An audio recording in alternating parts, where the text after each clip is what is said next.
Imagine you're the newly appointed CEO of the fourth largest video game equipment manufacturer in the country, right behind Sony, Nintendo, and Microsoft. It's the start of 2024, and your company, one who made home arcade mainstream, is coming off a year that saw 14 new products generating annual revenue above $23 million. Instead of continuing to release new and innovative products, you decide to scale way back, only releasing two products in the first half of 2024. One, an arcade cabinet that was just released roughly a year earlier, only reskinned after a cartoon. The other, a smaller version of an arcade game that has already been in the market for nearly 3 years and at the time of release was still widely available. Meanwhile, your largest competitor announces and releases a new line of 4K products, and new competitors have begun to fill the void your company's silence has created. That is exactly where Arcade1up and their new CEO, Dora DeVere, find themselves today. How will they respond in the next hour? We'll discuss that and more. So let's get into it.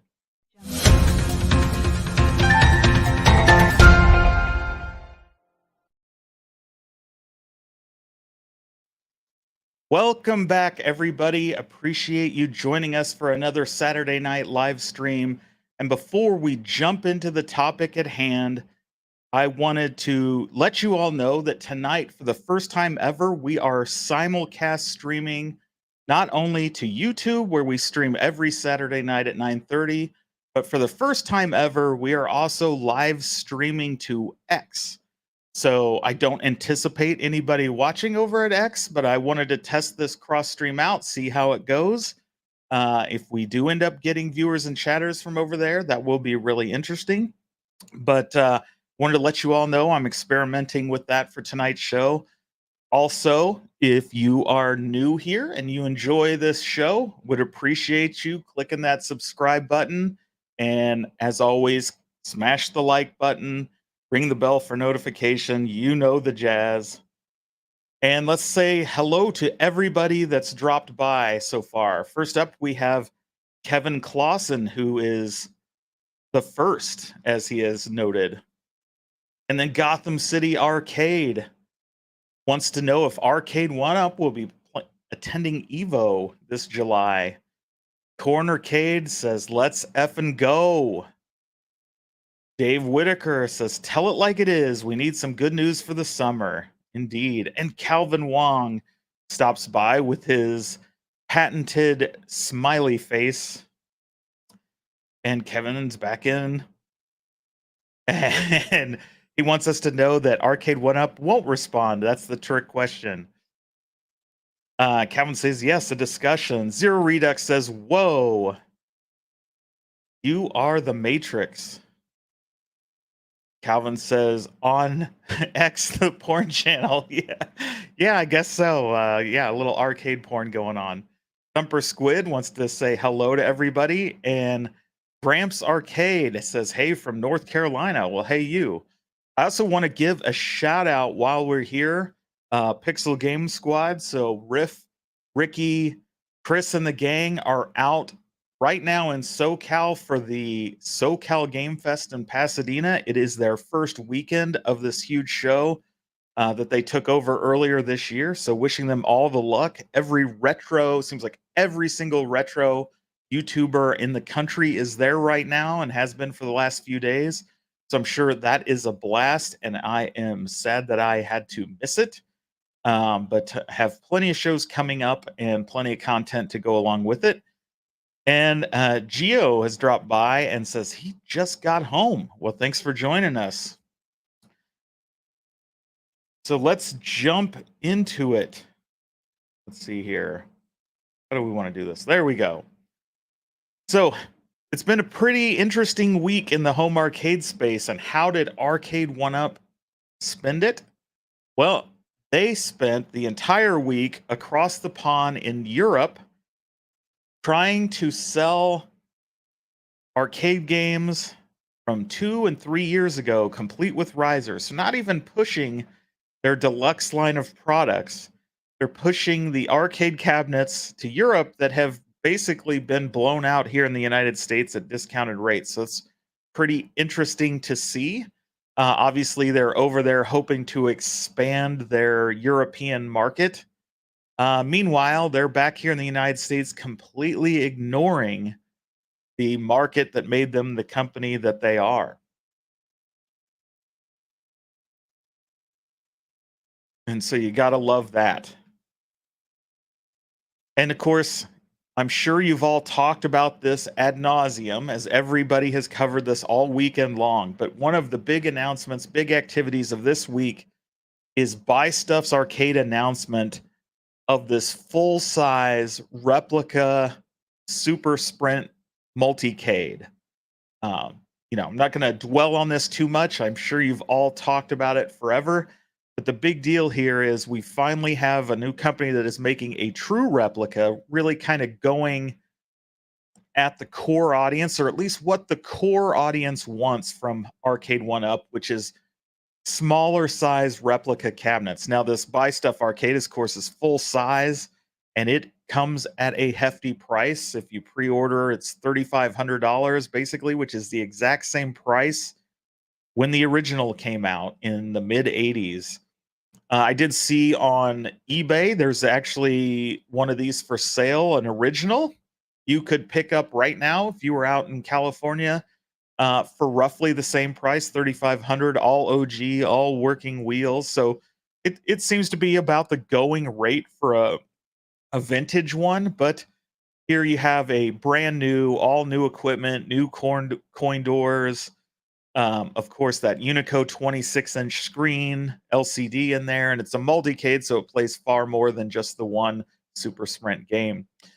In addition, of course, they've released, or they will be releasing, I should say, mods for your AtGames ALU, so you can add this to that.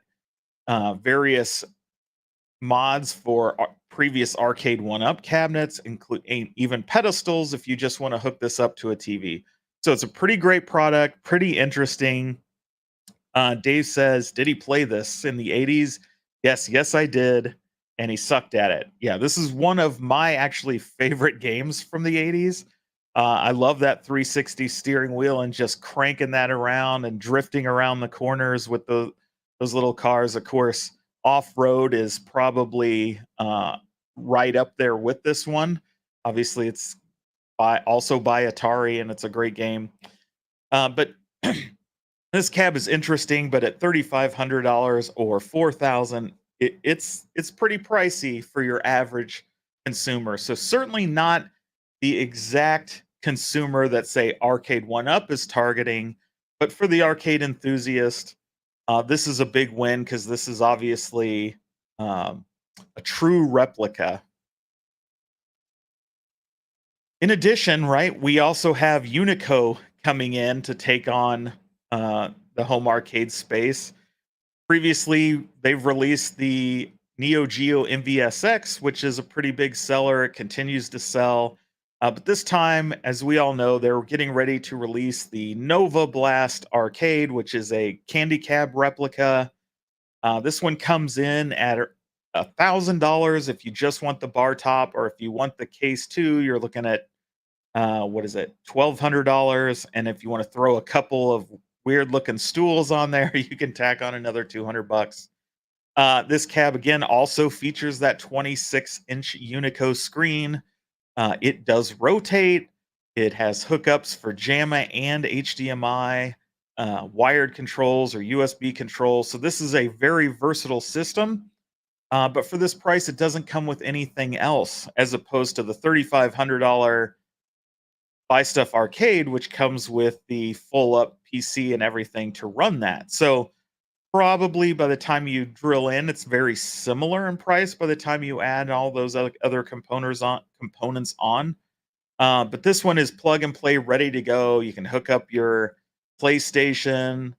You can hook up a Mr. Cade, an analog pocket. Any of the old JAMA boards should work with this, assuming, of course, Unico gets the kinks worked out of that screen so that when they get that new board out, So that's another product that people are looking at. Again, $1,200. It's up there, right? It's not your $500 Arcade1up cabinet, but is certainly a very interesting and higher end product that is entering the space this year. Uh, let's see, C-Mart, the Centertainer, as a legendary Bill Paxton once said, "That's it, man. Game over, man. Game over." And Kevin Clausen says, and of course that was in reference to Super Sprint, by the way. Says, "I remember off road, but not this. But since it's a good replica, I want it, and won't be spending money on this though." Yeah. So the Unico is actually the one I'm more likely to spend money on because, as I've mentioned before, I'm really interested in making it the world's most expensive analog pocket dock. I really kind of want an FPGA arcade, and that at the 26-inch screen, the fact that it can rotate into tape mode makes it very versatile. So I'm very interested, both to use it as an analog pocket dock and eventually connecting a Mr. Cade up to it. So this is one I actually will likely be adding into my home arcade.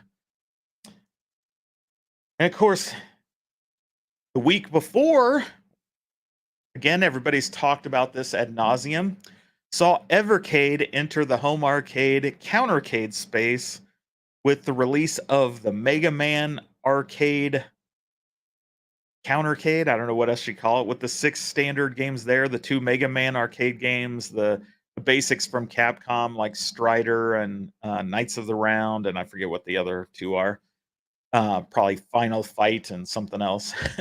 um, and then, of course, the big blue version with all the Street Fighters, and then 3 versions of Street Fighter Alpha and Super Puzzle Fighter 2. So again, we've talked about this before. Everybody's talked about these. Not my cup of tea, but very interesting addition to the home arcade market. And lastly, let's talk about AtGames. This is the company releasing a whole line of new 4K products this year. Of course, already out at the beginning of the year is the 4K Legends Pinball. You all know I have one of these. Every week I stream the new games when they come out. They've partnered with Zen Studios, and here's a list of the pinball packs that have already been released other than Godzilla versus Kong here. That one was delayed. The rest of these are out, and um,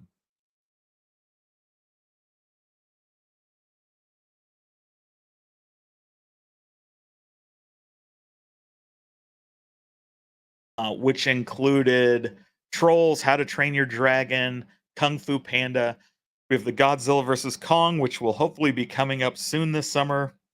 Snoopy, the 3 Star Trek tables, what is it? Discovery, Kelvin Timeline, Deep Space Nine, and of course the Williams Star Trek Next Generation, Adam's Family, which is the pinball table that I have, um, the Williams Attack from Mars, Williams Twilight Zone, and of course, 2 weeks ago, the big release of Williams World Cup Soccer.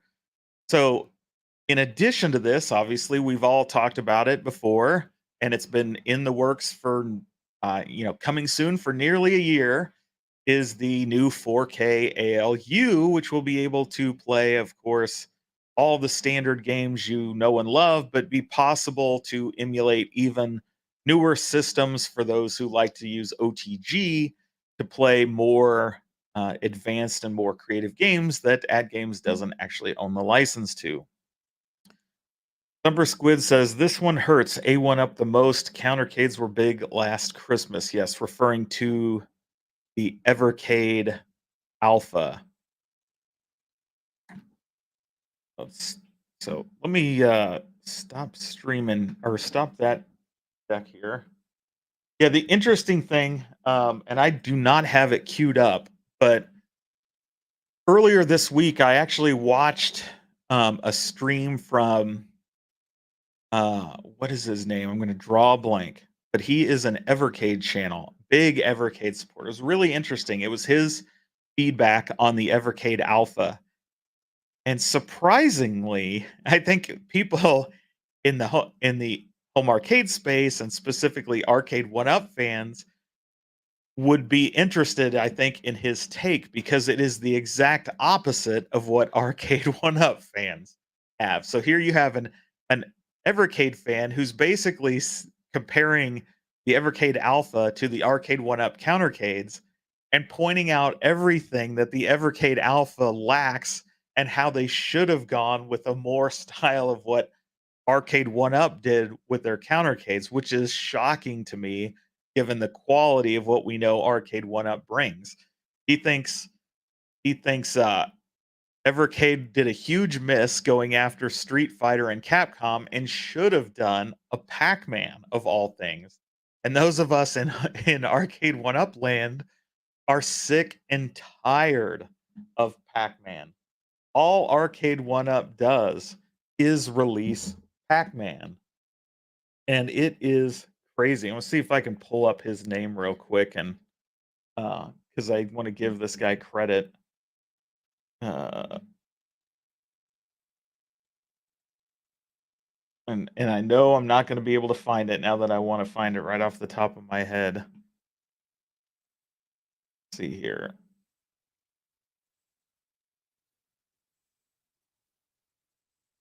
What I do know is it probably means I watch way, way, way too many videos.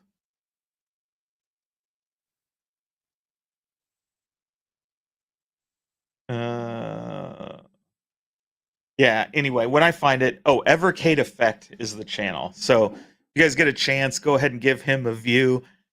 It is very interesting what he has to say. In fact, maybe I'll just here real quick. Let me share it, and we can do. Let me see if I can get it to actually play the sound.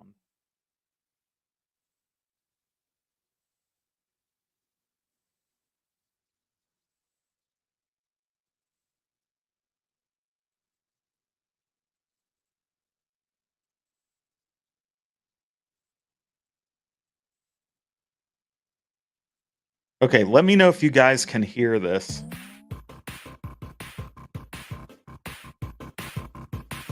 You guys hear the sound? Just throw a one in the You're chat. watching the Evercade effect. Evercade Effect. Welcome to the Evercade Effect. This is Ed, and yes, we're going to talk about what Blaze should have done with the Evercade Alpha. If you haven't seen my first impressions video, I'm going to go ahead and I'll put a card up here. I'll put it in the description below. And thanks for joining us. I really wanted to make and do a follow-up video. You can tell by my shirt, by the thumbnail. It's no secret that I'm a huge, huge fan of Pac-Man and Miss Pac-Man. And let me go ahead and give my disclaimer. And so, as you can see, this guy is serious about his Evercade. He's got that full collection of carts behind him on the shelf back there, back over here. He's got his multiple Evercade EXPs. Never trust someone. The Evercade says, never trust someone that moves his hands around like this. So, I think this guy's clearly a big Evercade fan. And of course, he mentioned he's previewing here. This is going to be about Pac-Man and how Evercade missed. If you're going to order one of these or both of these, and this is the way that you want to play Evercade Alpha, you want to play the Mega Man games, you want to play the Street Fighter games, you want to play them on a Raspberry Pi, you want to play them on whatever device, there's no wrong answer, all right? So I'm not going to take away from your enjoyment. These are just my personal feelings and what I think Blaze should have gone ahead and done. So we're going to get to that.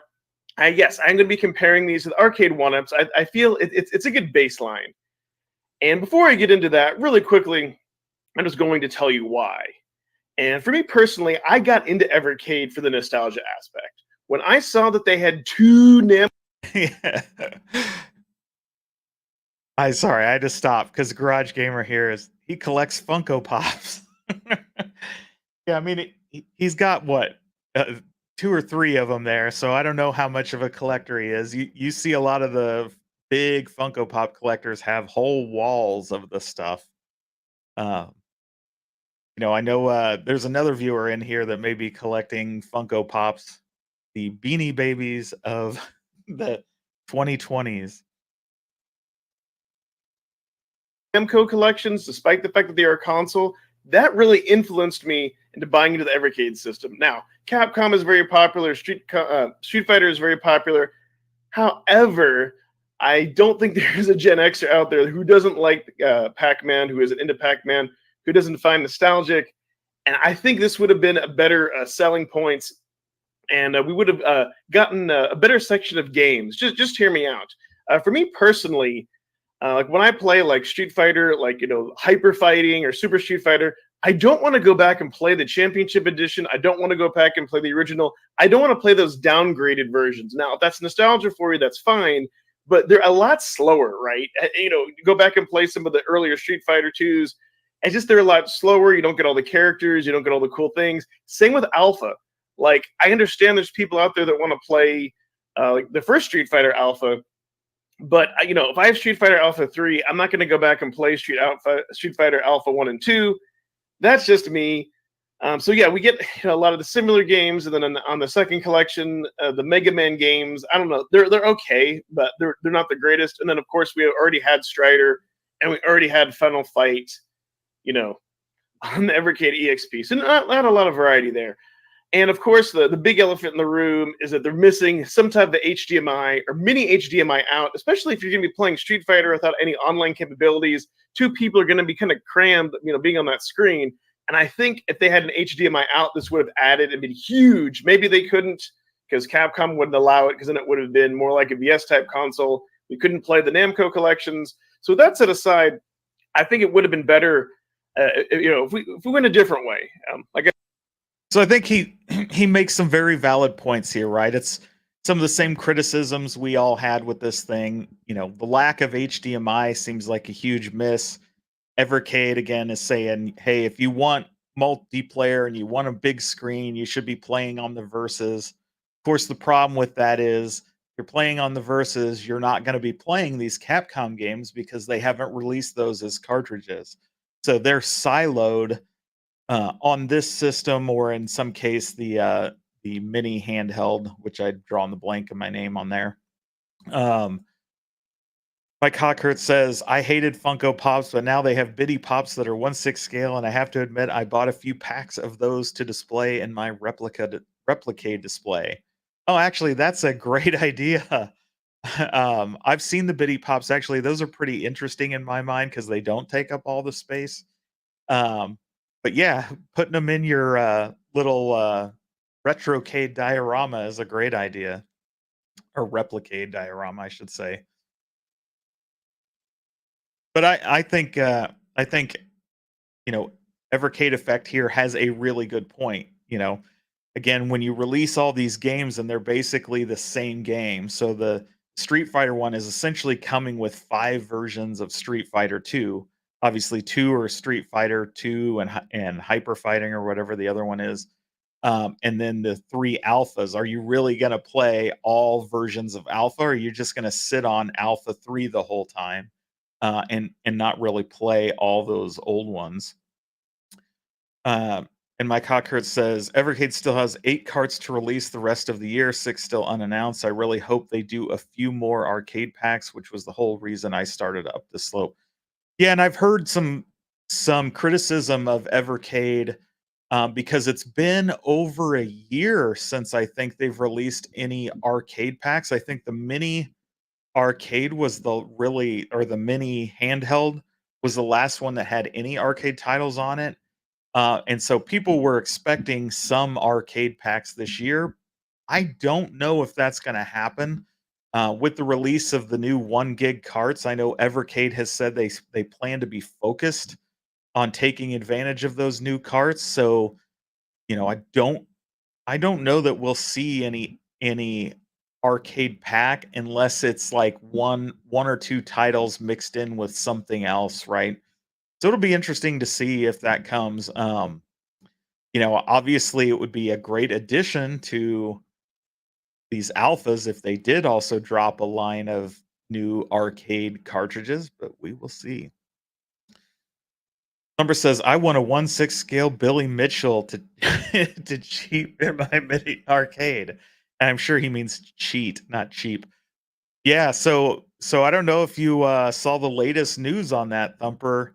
Um, a judge ruled in Billy Mitchell's favor, and they have to restore his scores and can't put them in the other. They were putting him in the historic, so they can't preface that anymore by saying, "Oh, well, we still think he cheated." Like, they actually have to shut up about it and restore his scores, which is crazy to me. I also think I saw the trial with, oh man, I'm gonna draw a blank on his name. I'm so terrible at names. Um, but the trial with, god damn, what's the journalist guy, YouTuber's name? Carl Jobst. Think I'd be able to remember that one. The trial with Carl Jobst is supposed to start here. I think they either this week or next week. So that'll be interesting to hear what comes out of that one. Stupid Fat Hobbit says there was a post on Reddit that had some conversation with John D. And John stated last he heard One Up was looking to sell, and someone chimed in and stated the bank they owe money to runs the show now. That's it. Absolutely entirely plausible. We do know that they, had a large, you know, investment loan early on, that they restructured a couple times. Obviously, with the change in leadership at the top, there was some change there. And again, the focus on really liquidating back stock rather than releasing new cabs it has been interesting over the last year or so. Um, but at the same time, you've got Arcade1up making investments in traveling to Coachella. So they miss CES, but they set up at Coachella. They go out to the raceway and set up there, for an event with the, Mario Andretti's team.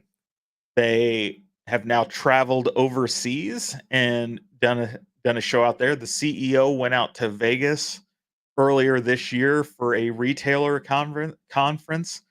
So while they're releasing no products, they're certainly going around trying to at least be active in some way. I'm not sure the point of going to Coachella or the race other than to have a photo op with Mario Andretti's team. Coachella, I really don't understand. Again, hoping, I guess, to get celebrities to get pictures on their cabs, which seems to be Arcade1up's favorite pastime. But at least the retailer expo in Vegas and um, the shop talk in Europe semi makes sense from a business perspective, but again, they're out doing that, and currently sitting quiet about anything new coming in the second half of this year. Garage Gamer says, "I wonder if they release a Street Fighter or Mega Man Evercade cartridge next year." So I would be surprised, Garage Gamer, because I think Evercade said when they were on Super Game Room Dudes last week that they were barred from releasing a cartridge and would have to have a new license with them. That Capcom wants their stuff exclusive to the hardware, so who knows what's behind that, but they have yet to authorize Evercade to produce an actual cartridge. Mike Hawkert says, I just got my GRS Build-A-Cade in the mail and waiting on the Donkey Kong art and third packs from Sabos to set it up. I have a Viper board pre-ordered, which I plan to use. Yeah, I love the additions that Glenn has done to that. Having it so you can convert that cab into the Nintendo style cab is pretty cool. Would love to see him also release other different um, side designs so that you could build it into all different kinds of arcade styles and customize it. Be a great way to expand the use of the Build-A-Cade. Kevin said, every time I see Billy Mitchell, I think Peter Dinklage. uh, says, guys, it's all about buy stuff arcades now. Interesting. I love the guys at Buy Stuff Arcades. Of course, I've got the video coming up soon of my Akari Wars custom cab. Now that that is all done, of course, Buy Stuff Arcades was critical to the success of that, along with GRS and their Super Stick. Um, Buy Stuff Arcades worked with me to create a vertical 19-inch screen that fits the Street Fighter HS5 Dynamo. Uh, Helped with the custom art on it in order to make that look good, and it looks awesome and plays awesome, and I can't wait to show it off. And then Inkle is Einhorn at Kevin. Billy is the Dink. Let's get back to what Evercade Effect here says about Arcade1up. I guess there's a lot of Namco fans out there. People in the Evercade community have really been wanting like a Namco arcade collection, and then with having the slots on it, play your Evercade games would have been icing on the cake. And then having the HDMI out, oh my god! And even if we didn't have the HDMI out, let me go ahead and show you here, kind of do some comparison and kind of go over the cost of also why I believe this alpha is a little bit overpriced, kind of compared. And I mean, yes, you do get the Evercade slots, but let's take a look. And again, we're going to be comparing some of this to Arcade1up because I think it's the closest thing, right? So if we go ahead and if we take a look here, so first we have a Miss Pac-Man, right?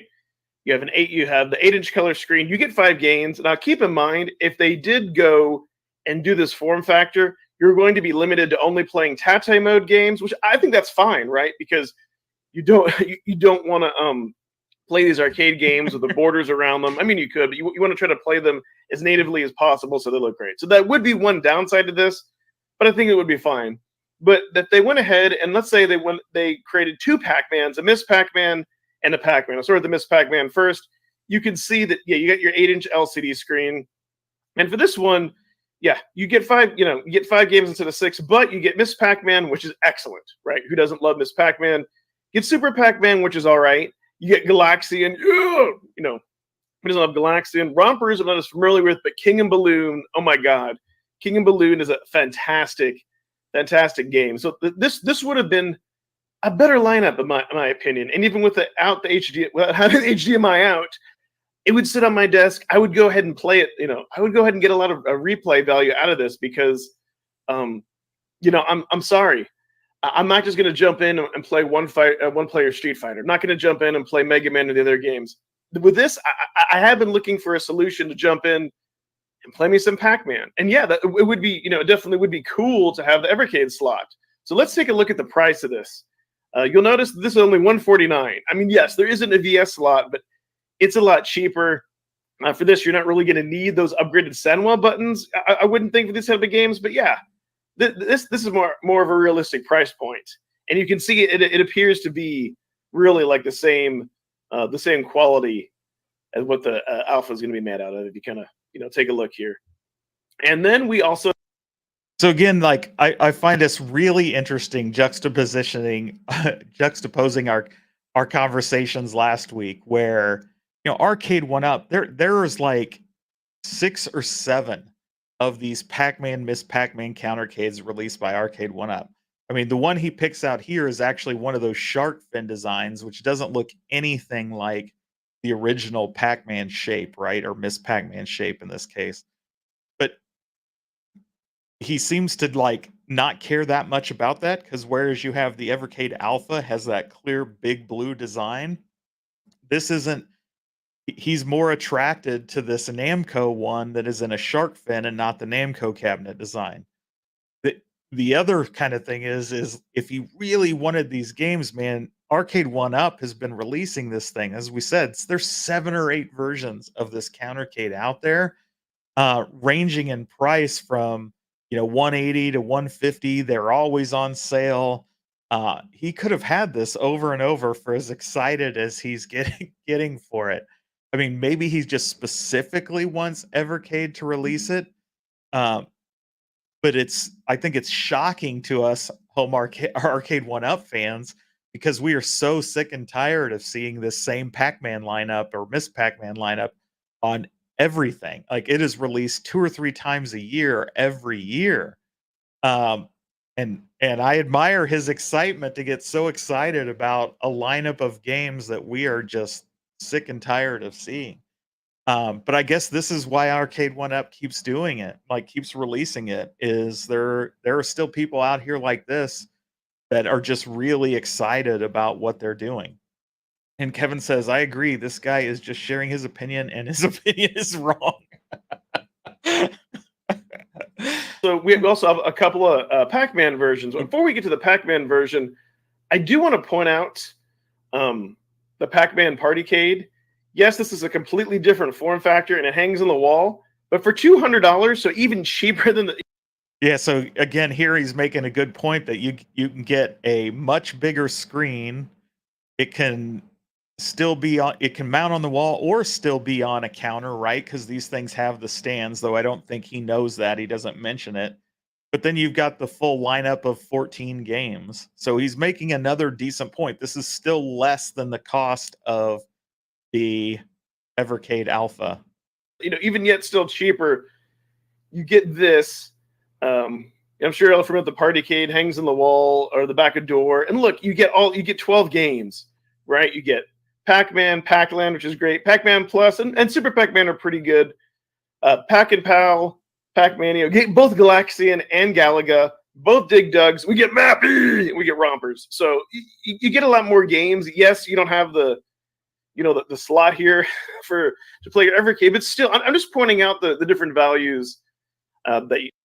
One of the things I think is interesting, and I think this is the cognitive dissonance, is that he points out with the Street Fighter cab, right? Why would you play the different versions of Street Fighter 2? You're only going to play the newest one. Why would you play all those versions of Street Fighter Alpha? You're only going to play the newest one.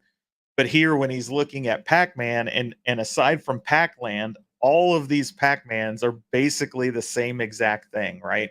Maybe some different level design and different angles, but they're literally the same style of game. There's not much different to them. And then, what's the difference between Galaga and Galaxian? Again, other than some of the graphics and stuff, they're basically the same game. So when it comes to the Arcade1ups, he's all fired up about all these games, but when he looks at the Evercade and the Alpha, his side of the grass, right? Because the grass is always greener.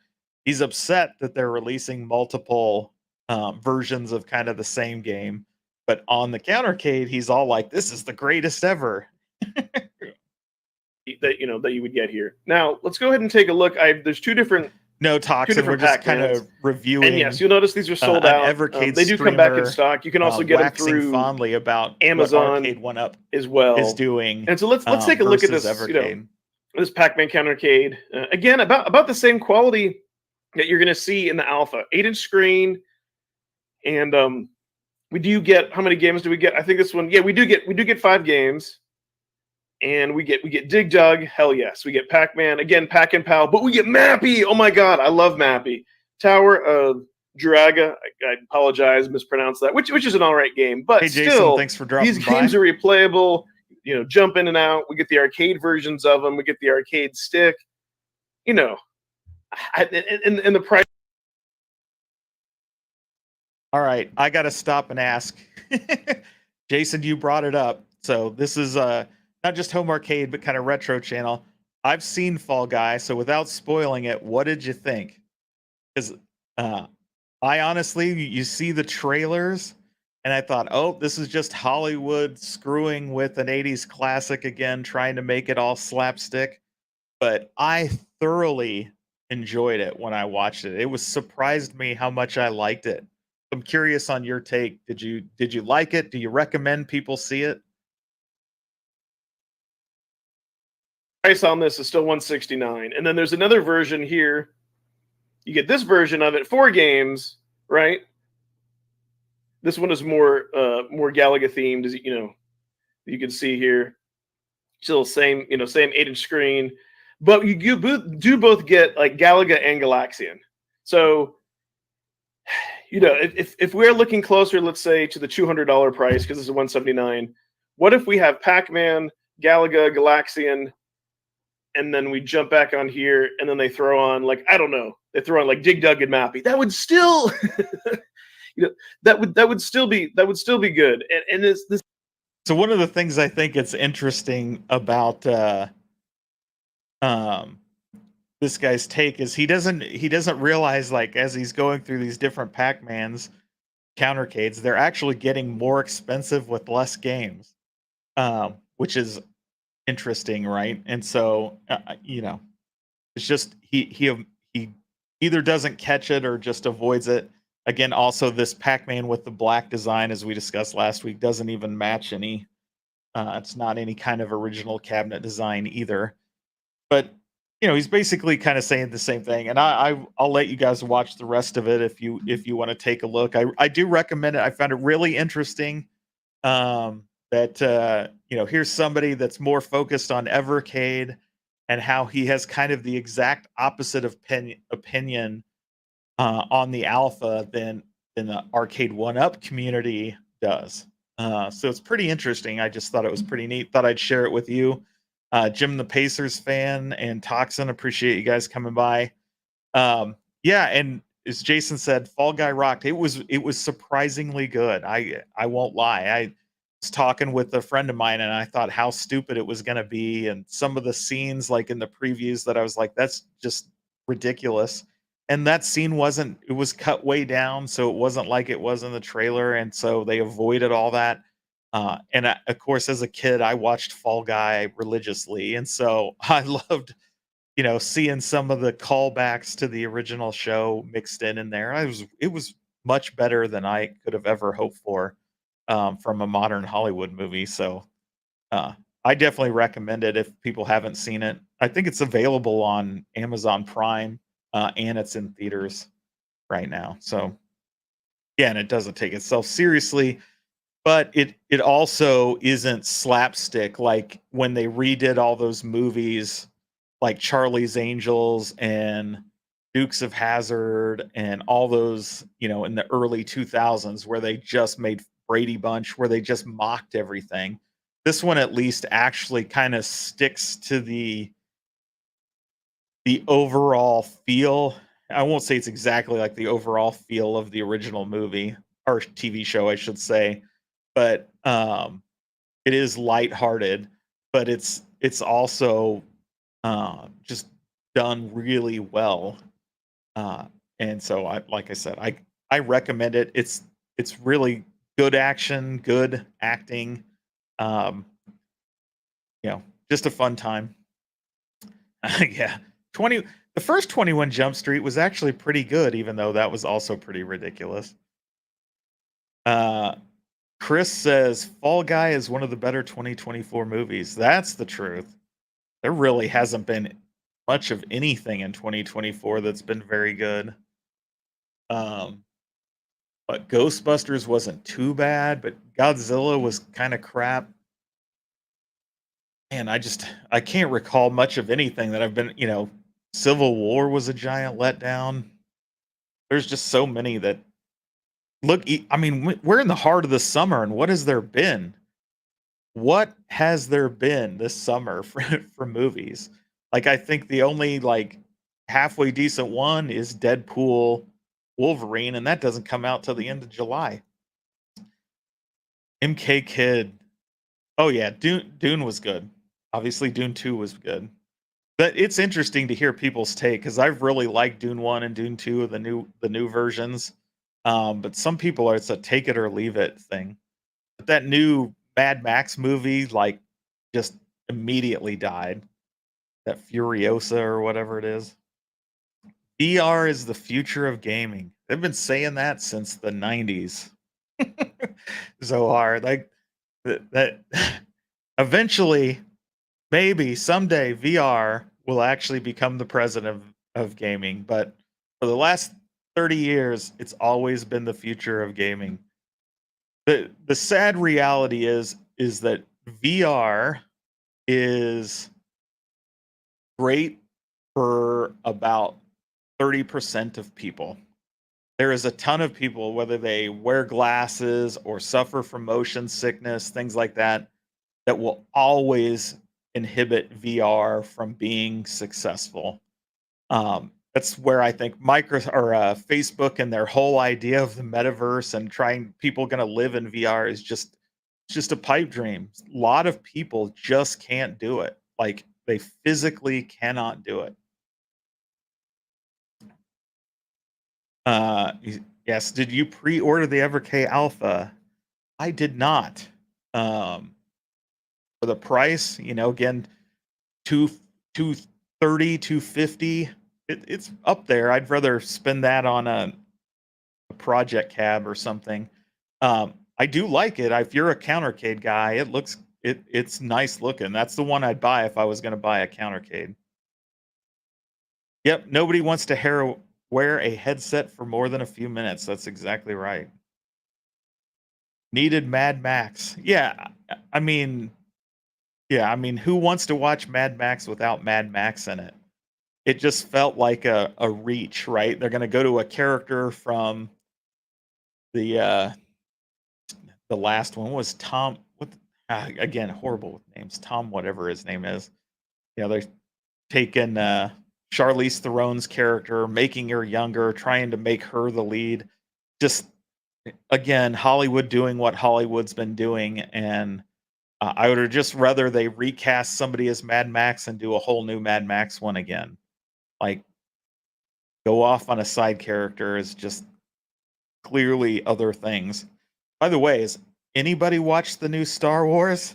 I keep hearing, uh, you know, really bad things about it. I have not watched it yet, though. Uh, VR makes me sick. It does a lot of people. I really, yeah, Tom Hardy, appreciate that, Vic Vicious. I always struggle with names. Like, I can see their faces, but names are rough. Yeah, Jason Acolyte. I've just heard really, really bad things about this one. I've watched every other one so far. My favorite is still probably the um, the prequel to goddamn. What is the pre-episode 4 one? God damn. Anyway, the more gritty adult Star Wars was awesome. I passed on Alpha pre-order, even though I have dozens of carts for it. I have a feeling Amazon stock is going to be a lot cheaper than 250 within a few weeks after its launch. You're probably right. There's also always a ton of other dealers on there that sell them. I did pick up uh, the pre-order on the Tomb Raider cart, and I'll probably pick up the new VSR, but have yet to order on that one because I do like what Evercade is doing. I just don't really care too much of the alpha. I'll just plug in if I want to play some of those games with an arcade stick, I'll just plug in an arcade stick into the alpha and call it a day. Is it just me or is the Acolyte boring? Yeah, I've just heard it's bad. I've heard it's like the worst yet. Um, yeah. And of course, it's clearly the makers of it are trying to make it all political, which is even worse. Can't recapture the awesomeness of Mad Max 2. Yep. It's so bad, and I love Star Wars. Cool to see Trinity, but damn, it's not good. Yeah, I've heard it's garbage. Um, on the first flip side, right? X-Men 97 is awesome. Yeah, they've got it. Rogue One. God, I don't know why I couldn't think of that one. Yeah. Seymour says the Acolyte. It's like watching a CW show, just boring. Interesting. Andor, yeah, Andor is I thought that was the best thing Disney has done. I know it didn't do well for them, but I thought it was really adult Star Wars. It was Star Wars for people that were kids when the original Star Wars came out. Much more adult themes, intrigue on the political, the espionage side. Not a lot of Jedi space battles. It was all more just adult, and I really loved it. I thought it was awesome. I like the end scene for Rogue One where Vader goes batshit crazy. Yes, and I'm still waiting for that movie that Obi-Wan talked about where, Darth Vader hunted down and killed all the Jedi instead of a bunch of random clones doing it. Yeah, Jason, season 2 ending to the Mandalorian with Luke and Vader's version of Rogue One ending. Oh yeah, that was awesome too. So I will say, Zohar, my favorite um, is the 2 episode arc. Or really, it was really 1 episode, but it spans over.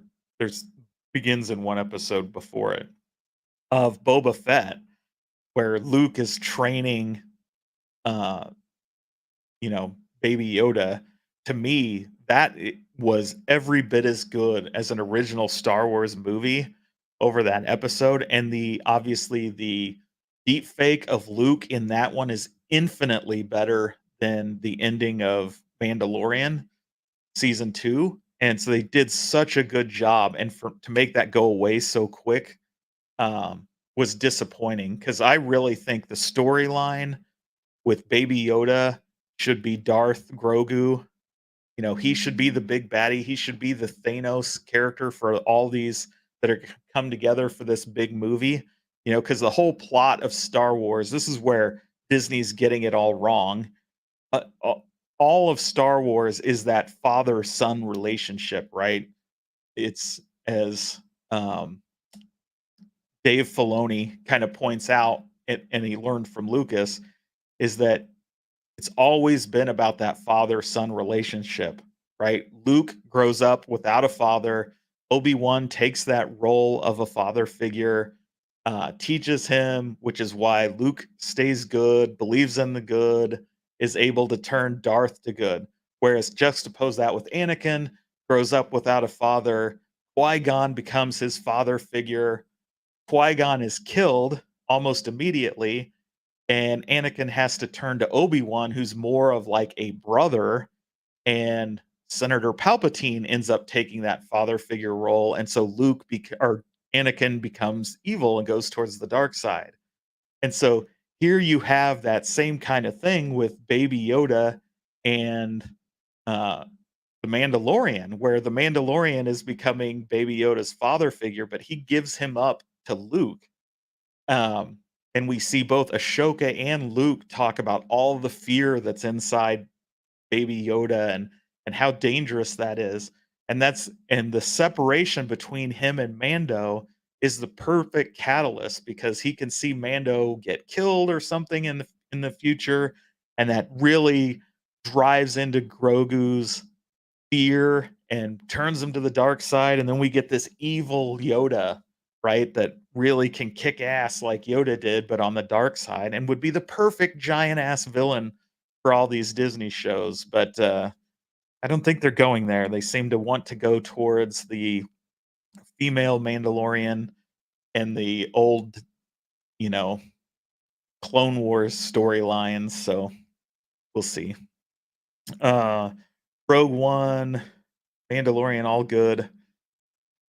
Yeah, definitely Boba Fett, Kenobi certainly so out of character. Like Darth Vader's just gonna see Obi-Wan where he can kill him and go, ah, fire, I'm not walking across that. He can go his own separate way.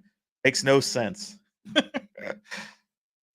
Andor was great, and Fox is in the house joining us from Hawaii. What time is it in Hawaii right now, Fox? Like 4 in the afternoon? I only liked some parts of Kenobi. Uh, Kenobi was a fun watch, but makes no sense in the canon. Like, all the scenes with Leia and everything just make no sense.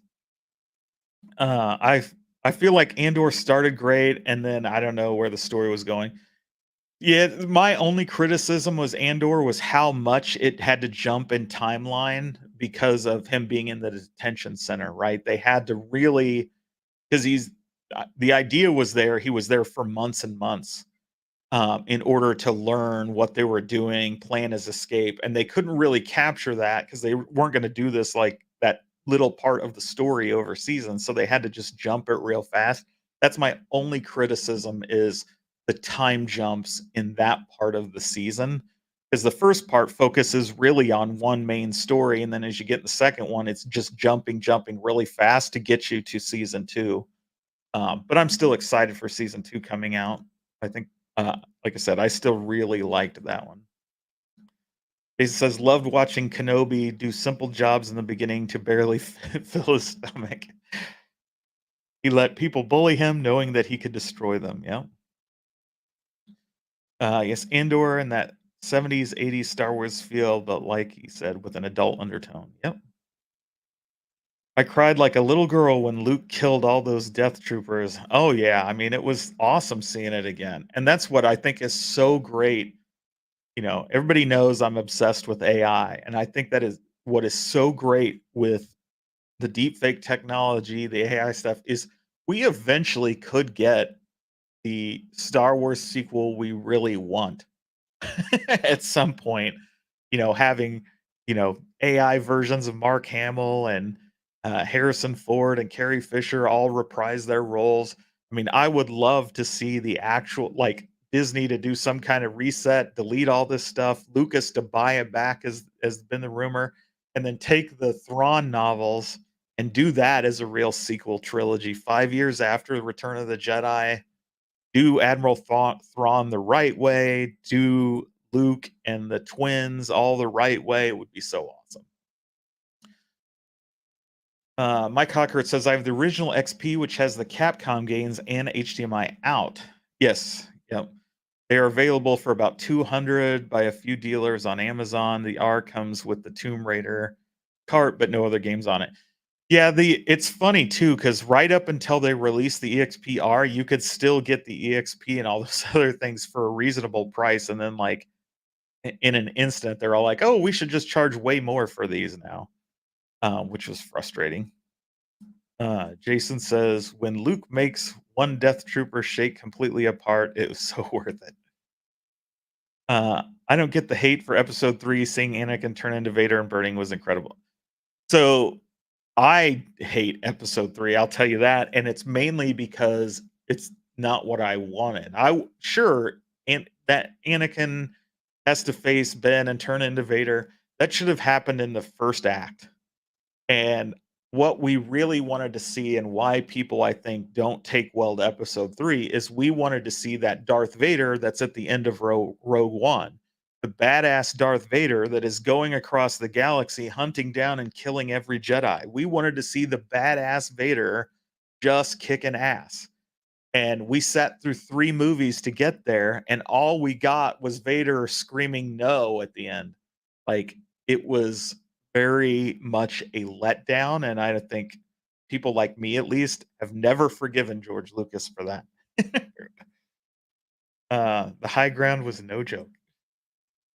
Mando season 3 was trash. Absolutely, it was straight up garbage. It made no sense. And what I'm hearing is season 4, like, they're just basically writing Mando completely out of it, like, if they'll be in it much at all, which is just crazy to me. Why they've chosen to change their focus to these other Mandalorians, other than the fact that, um, the main actor doesn't really want to do it anymore, is really frustrating. 5:23. So I got close. I thought it was 4 in the afternoon. It's 5 in the afternoon over there. Hope you're enjoying. I hope you got some sunny weather. Uh, got to get some of your tourist stuff in before you had to go to the next island and actually work for a living. It says Obi-Wan Kenobi walks into a bar. The bartender says, "What's your favorite drink?" And Kenobi says, "Only a Sith deals in absolutes."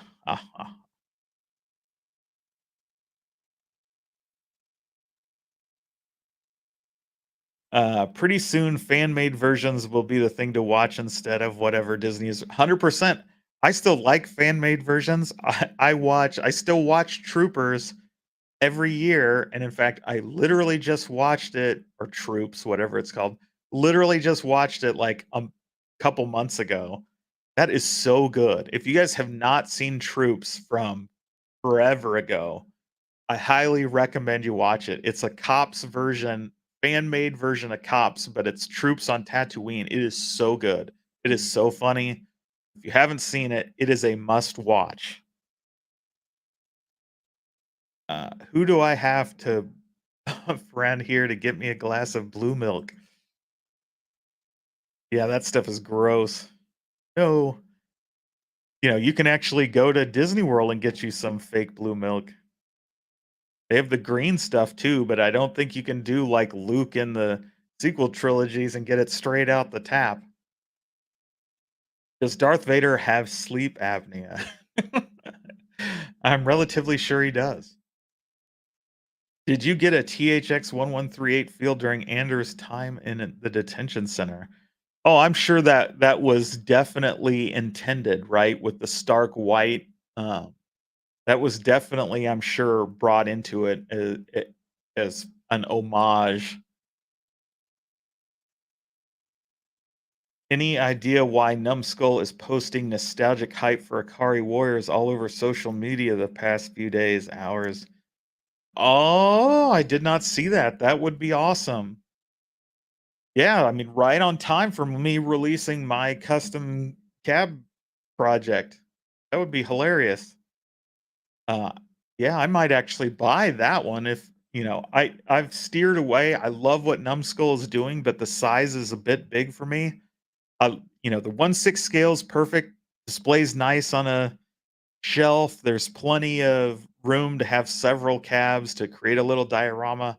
Those 1/4 scales are like just a little too big, but maybe have one if it's a Akari Warriors. I might be all over that. Maybe just keep it in the office or something. More desk shit. But man, they're gonna make a 1/4 scale rotating controller. That'll be pretty cool. Uh, that's interesting. I'll have to definitely check that out. And I can't wait to show you guys that cab. It is so fun. I loaded it up with all different kinds of the rotary dial, vertical screen games. I even threw on just for shits and giggles a bunch of Nintendo vertical screen games. So your Donkey Kongs, your Punch Out. Got Contra on there, the arcade versions, of course. So really, really excited to give everybody a glimpse at that, and really grateful to Glenn and the guys at Buy Stuff Arcade and a few other people that helped me throughout this project and getting it all together. Really excited to show it off because it is a ton of fun. Well, so it's been about an hour. Got kind of distracted on Star Wars and and Evercade stuff. So what do you guys think? Truthfully, is Arcade what do you think Arcade1up's gonna do? Are they gonna do anything? Are they gonna release the rumored Miss Pac-Man XL at Costco? Are they gonna be at um, Evo and give us a Street Fighter 3 or Street Fighter Third Strike? Ooh, guys, drink Sarlacc milk. Ugh. It says, "Dudes Arcade, thanks for stopping by. Those Andor prisons sucked. We should totally build those." Yeah. That's not a bad idea. I've heard we've got to need housing, so can find lots of uses for those things. Um, but yeah, so what do you guys think? Is Arcade1up going to do anything? Me personally, I think we are going to hear from Arcade1up probably within the next month or so. We will see. Um, my hope is that this is the calm before the storm, and we hear an announcement of you know 4-ish calves through the end of the year. Uh, but that's wishful thinking on my part. I have not sure, but we will see. Of course, Fox says no, they're done. Um, because as everybody, as Michael B likes to say, Fox says Arcade1up bad, John T good. Um, I'm really it's probably one of the more interesting things I'm waiting to hear is John D's project. I really want to know what's going on there. Hopefully it's something really exciting because obviously he was the driving force behind the Arcade1up that we actually love. Um, for all his faults and controversies, he's still the one that really drove to get us the cab designs we wanted. Golden Tea from Arcade1up XL is imminent. I have no doubt we don't have near enough Golden Teas this year. Knowing Arcade1up, we'll likely see a countercade with Street Fighter Alpha before the year is out. Oh my gosh, so true. Uh, Mikey Yoon says Arcade1up fired John D and the CEO because they're going to release new cabs. I predict they collapse. It's certainly not looking good for them. I would say though, if the rumor is they're really up for sale, Atari's been throwing money around. You know, come on, guys, let's use common sense. You're going to rely on Cyrus to release new products. Yeah, yeah, yeah. It, you know, he, he- for we all like to give Cyrus grief, but you know, his his X-Men 97 gamble that we all kind of laughed at and joked at seems to have paid off. Not only was the show really good, but they've sold the crap out of that cab. So, hell, even Fox bought one because he liked the show so much, which is surprising to me. So, he won. Counter to what the I forget what they call it. The common wisdom was. Um, They need to start discounting their duplicate cabs, Shack XL. Yeah, couldn't agree more. And obviously, Paul Mindeman's custom of that. I wouldn't mind seeing Shack XL come down in price so that we could turn it into other customs. Hell, that might be a good fit for the Buy Stuff Arcades wheels, so we can actually get 3 on an Arcade1up with that cab.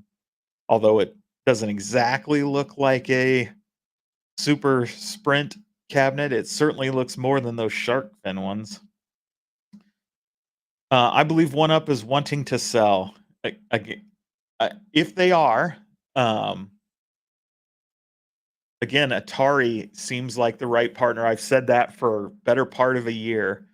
Atari throws money around. They made that big investment into Antstream to keep them going and bring it to the VCS. They made a life-saving investment into uh, Polymega to keep that company alive and to bring um, their app to the VCS so that people can play all their retro games on the VCS that they own. They just made the investment to purchase Intellivision, right? Barring Intellivision's 2 most popular games. So you can imagine you're going to see Intellivision games come to the VCS. You could probably see that in Television Plus.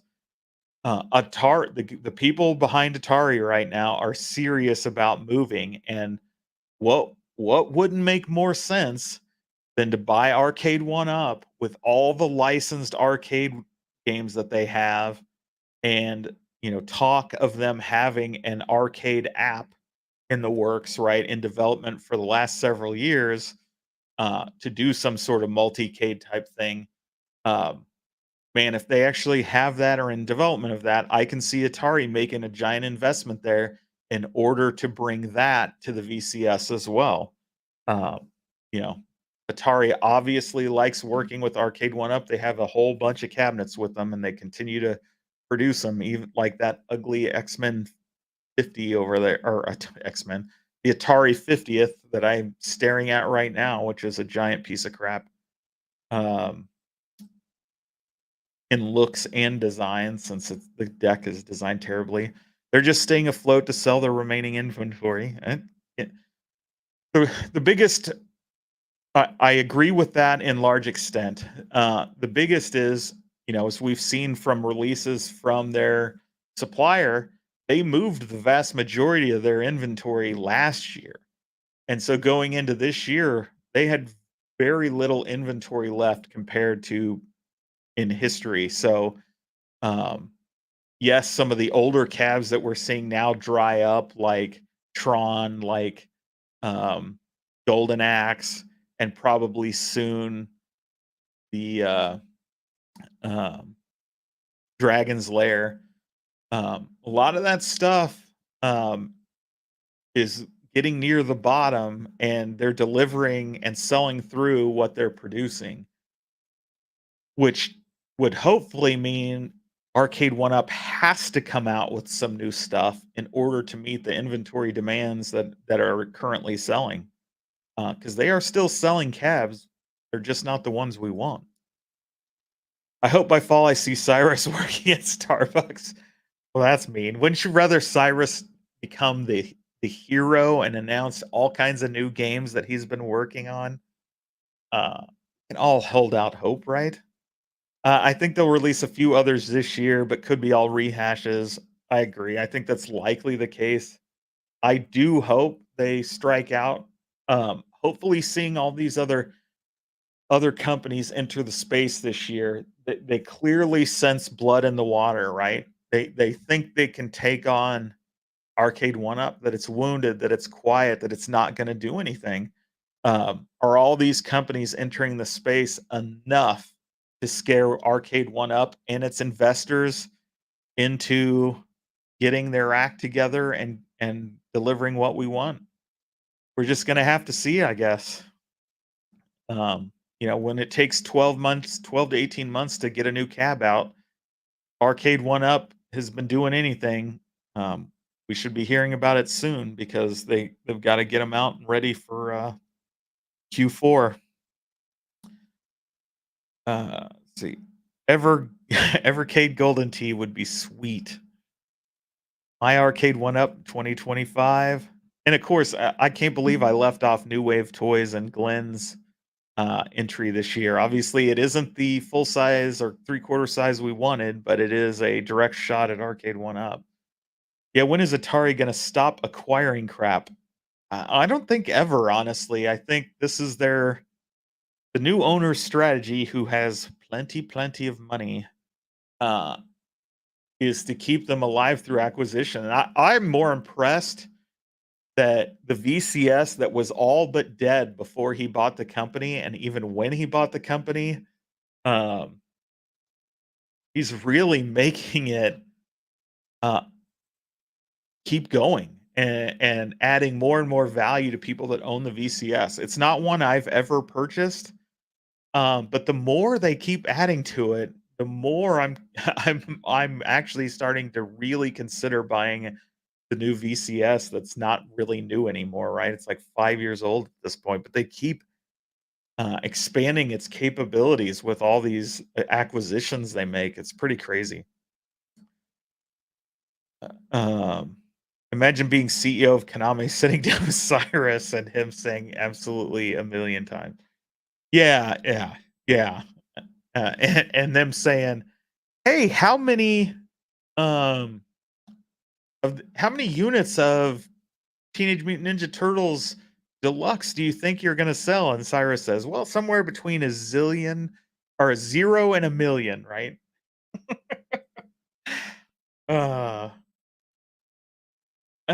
yeah, the difference there, Mikey, is that most of these companies are already doing business with Arcade1up. Um, and he just all Cyrus has to do is just shepherd the relationship. If it was a case of he has to go score new ones, uh, that'd be interesting, right? Um, but you have to think mentoring under John D, some of that rubbed off on him, and he at least has uh, some skills there, or I don't know that they would have felt comfortable letting John go and promoting him. But again, depends on what their strategy is, and we can't get them to open up about it. MVC2 is a good cab. I agree, though I like the first one more than I like the look of the X-Men 97 one.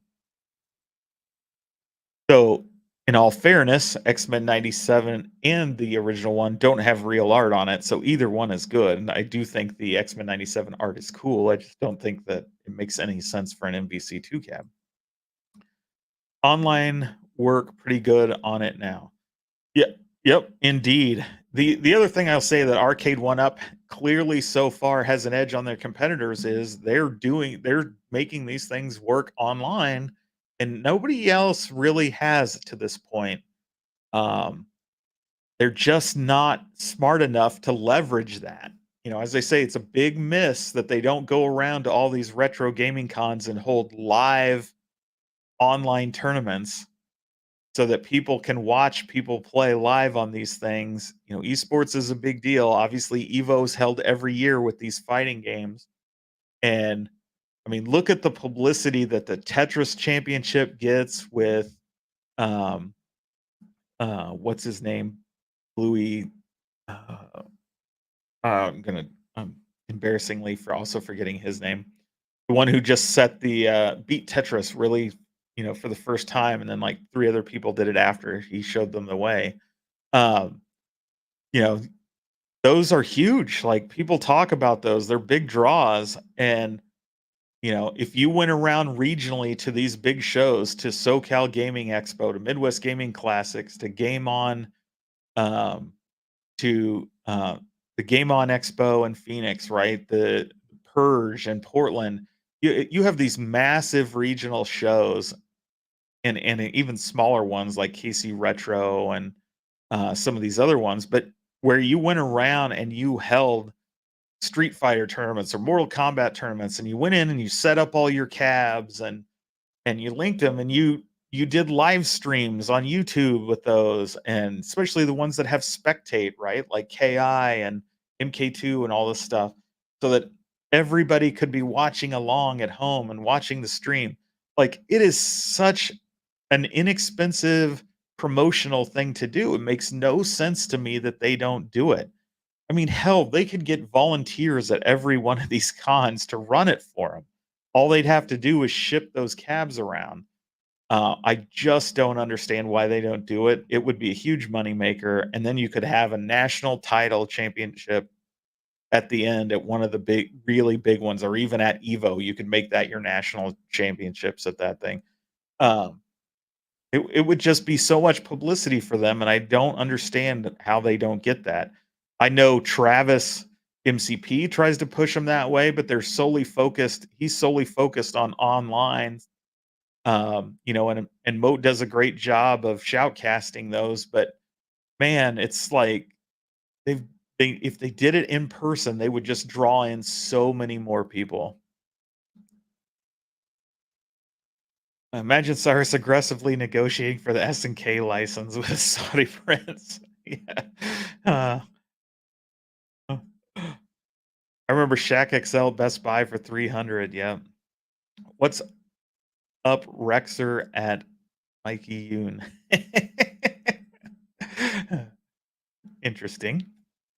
Atari could do reloaded titles, absolutely, and of course the arcades that are being currently released with those or about to be released are really cool. Dude's Arcade's over. I'm looking for Joust Tempest or Dig Dug. Atari bought Intellivision. That they did. If John D would never buy Arcade1up. I just don't think that he could start it. First of all, they probably want way too much money. They're in, from what we understand, they're in too much debt, so the cost would be astronomical. When he knows that he can partner with other people like Think Up and basically do the same thing, right? The only reason to buy them, he would want to buy them if that was the only way he could secure the licenses. But you got to remember, he's the license guy. He spent his whole career doing licensing, both from the side of the licensor and the side of the licensee. So he knows the loopholes. Remember, he used his loopholes around SNK and to shut other companies out. He knows how to work these things. And so he can go out and he can be like, well, I can't do 3/4 scale because that license is all owned by Arcade1up. But what if I do 15/16 scale? He can go out there and grab all those. Or what if he does 7/8 scale? All he has to do is change the scale just a little bit and suddenly he can do it. And we all know we want the bigger, more arcade accurate um, sizes anyway, or at least lots of people do. And as long as it's not so much bigger than the 3/4 scales, it falls in line with what other people want to do. And of course, John D's been the one who's been a big advocate of having the ability to have a storefront on these so that, say, like you bought a Capcom cab with that's designed to look like an HS5 with all the Street Fighters and stuff that basically come on it. You could also then plug up a storefront where you can add additional Capcom cabs to that cabinet that are likely never to see an actual cab because they're too niche, right? Games like Puyon and stuff like that.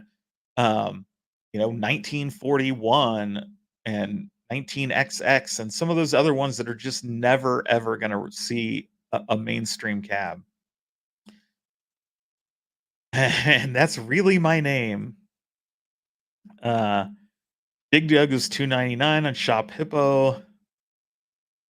Yeah, that's the real thing. How do we get, you know, maybe I'll reach out to the Shop Hippo guys and see if I can get them to actually talk to us and tell us like their thoughts, since they're the ones that were so close with Scott Bacharach and really got us some of those niche cabs that we wanted. Um, bring back iArcade. Yeah, as soon as they make it look better, in my opinion. I'm not dogging on Arcade1up, just looking at it. Yeah, I mean, it's the reality, right, Mikey? They're just not doing anything, and if you're not doing anything, what is it? If you're not growing, you're dying, and certainly seems like they're doing it. Cyrus on the payroll is cheap. That's 100% accurate. You know, they. I think it's telling that they only hired internal people to fill the leadership roles. Didn't go out and get anybody external. And a lot of the higher ups that were there have left, whether that's voluntary or not. I don't know, but some of their VPs of marketing, things like that, have all moved on. So, sorry, Cyrus deserves every bit of grief we can dump on him. He's he's the Thanos of home arcade. Uh, yep, he snaps his fingers and turns arcades into furniture. I don't think people remember Tastemakers is a Hong Kong company. Can't shepherd a relationship when your vocab consists of the word absolutely a million times. Absolutely. Uh, Why you have a lot of hate. Sounds like another YouTuber in this space. Seems like people want to pin you down as Rexer there. I do agree Cyrus is still there because college interns are cheap labor. Cyrus is a college intern. He definitely was a college intern. But it is his only professional job, right? And he's already senior vice president of licensing. Definitely, no matter how good he is, definitely still has a lot of experience to be gained. Uh, I would enter in a bubbles contest. That's a great game. Anyone agrees that Harry Potter world to sell arcade machines? So he wasn't there to sell arcade machines. He was there to sell the stupid tablet of board games, which I'll still never understand. Show off your arcades at conventions. Absolutely, honestly, Biggie. Um, the next convention I'm actually invited as a guest to. That is my plan: is to bring some of my custom cabinets to show off.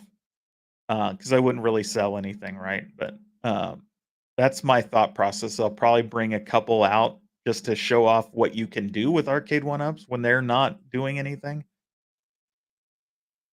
Yep, 100%. That's what I'm saying. Like, you've got Moat that can do the online stream portions of it. You've got people in person that could do that would gladly volunteer to do that stuff. There are Arcade1up YouTubers in almost every major city. Hell, there's almost every major convention, there's Arcade1up YouTubers at them. Like, they could totally find the people that would volunteer to help with that. Seriously, everyone knows if you're going to sell three-quarter scale cabinets, you do it at the It's a Small World ride. Seriously, though, they now have Tron. It would make sense that if you're going to go to Disney to sell arcade products, you do it at Tron versus all the other stuff.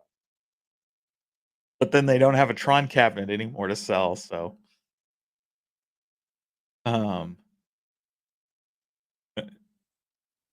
I'm telling you, no one would do business with Cyrus unless they overpay the guy is not business savvy or a salesman.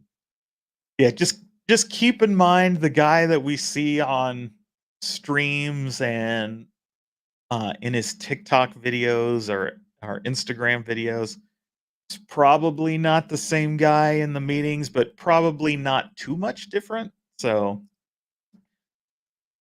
that's a good point. Debt scares investors away. Yeah. Guys, we're talking about marketing company that is telling you to destroy your existing arcade one-ups in order for a chance to win an arcade one-up. So true. No, that is the worst contest idea in the history of contest ideas. I do have to say. Oh man. And you put it so succinctly. I mean, it's the perfect thing. Destroy our products in order to win a new one. It's been poor management for Arcade One at the start. Yeah, it's been Arcade One Up has been the biggest disappointment I think you could possibly imagine. It's a company that has the right idea at the right time and can't get out of their own goddamn way to make it a success, right? Um, you know, like I said, John D's been controversial because of the things he's said and done. Um, whether that's shitting on their friends or their partners or, the rumors, bad jokes. It's not just John D. It's all, basically everybody at Arcade One Up. Broken promises. Um, it's wasted potential. Every time you see somebody that's got something that so many people want, they ball world by the balls and they're just squander it because of lack of creativity or business savvy, whatever it is just so frustrating. They're so close to being um so good that it's scary and they just can't get out of their own goddamn way to do it. Over and over. It's mind-boggling. Uh Not hate, it's reality. Yeah, now we're starting to sound like has nothing I said been false? In this case, no. We all agree it's poorly managed, going downhill. Yep, it's a problem. And I was gonna say something. I'll still wait to say it. I still hold out hope. Um, you know, Still talking with them, trying to have a different kind of discussion with them than what they've done in the past. So I'm still holding out hope that they'll be open-minded to that, and we can actually bring some info to the world. But I never had played Bubbles until I got Defender Partycade. I've probably played Bubbles the most 100%. I had never even heard of Bubbles until I got the Street Fighter 2 Legacy cab. Um, and I think it's great fun. I think it's awesome. Like, I'm surprised at how good it's there, and juxtapose that with the stupid Paperboy that's on there that's absolutely unplayable, which I really like play Paperboy, but you can't even play it on that thing with that joystick. It's just trash, but then you get this game nobody's ever heard of called Bubbles, and it's like, "Oh, man, this is really, really fun." Breathe, it's going to be okay. It really is. We all still have our toys to enjoy or something new to argue over when A1 Up is gone like the wind. Yeah, I mean, look, um, if they are going out of business, I wish they'd go out of business fast because that would free up all those licenses for everybody else, right? And then we would have somebody else step in and really kick ass.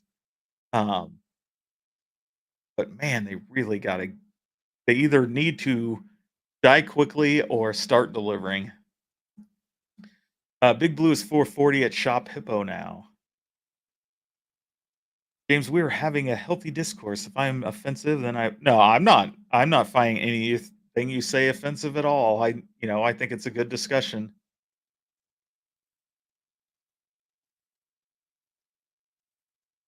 When John D departed, One Up died. It may have already been headed that way, my friend. That guy's YouTube handles James hates everything. Hey, I'm not saying you can't dissent. I that's hilarious. Um, yeah. Uh, high level of alt accounts in this space of at war with each other. It's bound to, yeah. I mean, Jason's right on. There's a lot of sock puppets in this space that you know. I honestly don't think Rexer would bother hiding himself. In this case, he typically has no problem saying these things. Why would he have any problem coming on and doing that? Like he, you know. So whether your opinions align with his or not, it, you know, I think if you were Rexer, you'd probably just be saying it because he says it all the time on his own channel, and it's not like he'd get muted here or anything because he doesn't get offensive at anybody. He just says what he says. You know, yeah, he tends to be super negative about other YouTubers, but Mikey hasn't done that. He can shit on Arcade1up all he wants. uh, not an alt account unless Rexer has 3 arms and types on my account while he streams.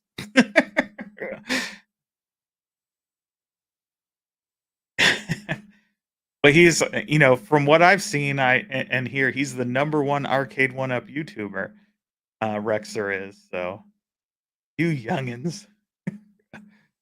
Let's just think here what under Cyrus has he given us so far? Well, of course, X-Men 97. We have the Atari 50. We have the Oreo Pac-Man. We have the what is it? The Smirnoff Golden Tea. He's given us loads of collab cabs. I hope OneUp loses their license now. Let someone else take over. So the rumors are he's still doing something. Zohar, he's um, nearing, from what I understand, nearing closer to an announcement. Obviously we're all chomping at the bit because we're looking for to steal a line from Deadpool. We're looking for Home Arcade Jesus to come in and save the home arcade space. We need a John D announcement. Mikey is not Rexer, Carlo says. I agree, Carlo. By the way, Kevin, glad you went on Messiah's stream. Everyone thinks I'm you, so I'm glad that now no, I'm not. Well, I definitely did not think Kevin and Zohar were the same people. Steps Gaming is an awesome YouTuber, in my opinion. Puyan. Dear Redux says, why doesn't Arcade1up sell $4,000 Super Sprint? Yeah, that's a good question there, Zero. Why don't they just that's what's been really hilarious to me about this last week is so many people just like, oh, $4,000, this is a great price. Meanwhile, when they talk about Arcade1up, people are like $500. Fuck that. I ain't spending $500 on an arcade. But 4,000, count me in. I need 2. I'd really be interested in a Pro MVSX. Yeah, I hope Unico does that. Obviously, Unico is working with Bash. Was it Bash Game Studios? I forget their official name. And they canceled their Bash box for it. So that'll be interesting. Rumors are those two may be announcing something at Evo, or maybe John D and somebody else at Evo. But Unico says they have some new things up their sleeve for this space. So later in the year, obviously, I think they're waiting to get the Nova Blast out and everything. But if you've got some kind of fighting thing coming out, and maybe that's Bash. Bash is releasing some sort of box that plugs into the Nova Blast for fighting and multiplayer. Who knows? John D was on Michael B's stream and confirmed he still has a big announcement coming. He does? We're all waiting. Obviously, we know the name of the company, his consulting company, Media One Up LLC. Clearly, he's still in the arcade space, wants to be focused on the arcade space. He's been showing clips of him meeting with the fine folks at Capcom, so I'd imagine we're going to hear something pretty interesting from him. Neo Geo should be a staple in every home arcade. Absolutely. And if you want your own actual MVSX, you can get them all day long on Alibaba um, in the AES form factor. Just get all you need is an HDMI TV, and you can get real MVSX boards uh, in that AES form factor. You can get and start playing MVS carts and do the real thing. And then when you get a Nova Blast, you can take the boards out of your fake Alibaba AES and stick them in your Nova Blast. Of course, you could just also just buy the MVSX boards off eBay. They're not very expensive. I can't wait for the Skittles MK collab cab. Yeah, I mean, if you missed it, Zohar, we did a collab cab special many episodes ago, um, where we have like the Ritz Blitz cab, the Smucker's NBA Jam cab, loads of fun stuff on that one. So if you missed it, go check that one out. Unico is waiting until after the Nova Blast starts shipping. Yeah, 100%. But at some point, the delays on the Nova Blast, you think they've got to start a blue riser for the MVSX. Now that's hilarious. Um, hopefully that's not what they got in the works. Again, if they would do a new MVSX that has a more arcade accurate form factor, I'd be in. I still struggle with the current one unless it goes steep discount. I just don't like the way it looks. There's a guy I know here in town who owns an arcade and obviously does deals with Unico. He actually currently has one for sale that he got that came with a broken marquee, and so he couldn't sell it on to another person. And he currently has it right now steeply discounted. So I'm thinking about picking that one up because I still don't have the Unico MVSX, but I'm considering it. Buy Stuff Dance Machines still waiting. I know they can do it. Yeah, if there's a company to do it, Geo is it's Buy Stuff Arcades. You should honestly, if you haven't, reach out to them and just talk to them about it. Uh, or Glenn, GRS. Obviously, he makes peripherals and controllers. You can get some sort of full size DDR controller. I don't know that they'd ever release one for retail sale because of the liability if something were to happen. I think that would probably be a challenge. But you may be able to get a custom one done by them, and then it's as simple as like soft modding an existing cab and loading DDR on it. Use that controller. You're off to the races. I think New Wave Toys dropped the ball. They should have had something at least somewhat similar if TechBuzz spread it. Yeah, they they definitely disappointed a lot of people with the letting people believe it was a huge mistake on their part that they were going to compete directly with Arcade1up with a 3/4 or full scale, and then they just announced what they did. That was a misstep, in my opinion. Love both those companies, Glenn and New Wave Toys, but that was a misstep. They, you know, old adage: over promise, under deliver.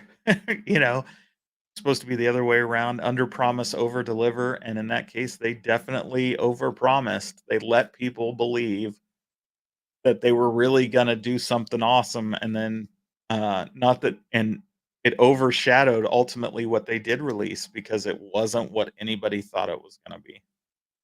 Even if it would have been Golden Tee, if it was a full scale Golden Tee, I think people would have been happier. Um, but the expectations that they set for 6 months plus, right, nearly a year, was that we'd be looking at a full size cab, and that's not what we got. Buy Stuff never did that. Konami DDR Classic Any English cover pre-orders are open on Play Asia. Has HMI. Yeah, I saw that one. Um, that's the one you have to play with your hand, right? I predict Buy Stuff makes more sales, whether it's the other options. Yeah, I mean, let's face it, Buy Stuff. I'm sure they're thrilled to sell as many of the full size super sprints, but they're there to sell the wheel. The wheel they designed, the PCB for it, um, as a mod tool. That's what Buy Stuff does. Is they're a mod company, and yes, they make some full size cabs, but it's all about the mods for them, and I think that's their sweet spot. And certainly, it's an attractive addition for modders out there. In a time when Arcade1up does nothing, modding is really all we have, right? Nothing is canceled. Nash is announcing something amazing, and the fact that they're teaming up with Unico, it will be good. Well, so I thought the Bash Box was canceled. They announced they were refunding everybody all their money. But yes, I think what will be coming will be interesting. Yeah, Bash, I got you. Glenn did have a prototype, but isn't continuing it. Buy Stuff doesn't see a market for it right now. Yeah, I mean, the question is with anything, right? If you pay pay for the development of it, they could find the market after it. But if they have to make the investment, it's probably not going to happen. We work at One Up, of course. The whole place smells like dog shit. Yeah, I love their videos, man. I just absolutely love their out of touch TikToks. Uh, Shoot, they did more announcements all week about being at Shop Talk in EU than they've done like all year long, I think. I pre-ordered this week, Geo. Did you get it from crowdfunded promo? Let me figure out where the order the floor mats sold separately. I'm hoping it's not exclusive to DDR Grand Prix controller. Well, I think we've been rambling on long enough. Hopefully, Arcade1up surprises us. Now that Shop Talk, the big annual Euro convention that everybody waits for, I mean, it's not like CES or anything, is over, and Evo's right around the corner. Hopefully, we will hear something very, very soon from Arcade1up. If we don't hear anything through the end of this month and into Evo, if they don't make a splash at Evo, it's gonna be really hard to say they're not dead. Really hard. So the clock is ticking. They don't have much time before they run out of runway here. So it'll be interesting to see, and I can't wait. The last 2 weeks have been probably some of the most interesting all year with the stuff from Evercade and then Buy Stuff Arcade. So, man, is John D going to drop it on us this year and this week and make the next week the week of John D discussions? If so, that would be super exciting, John. If you're listening, love to hear what you're doing. We're all waiting with bated breath.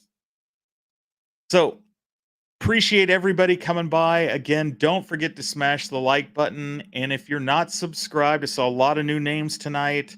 And I know upwards of 60% of you are not. Be sure to smash that subscribe button. If you joined us from X, this is the first stream on X. I talked about that at the top of the show. I don't know what you do on X. If you follow, subscribe, drop a chat, whatever it is you do on X live streams in order to show some sort of engagement, I would really appreciate it. And until next time, have fun.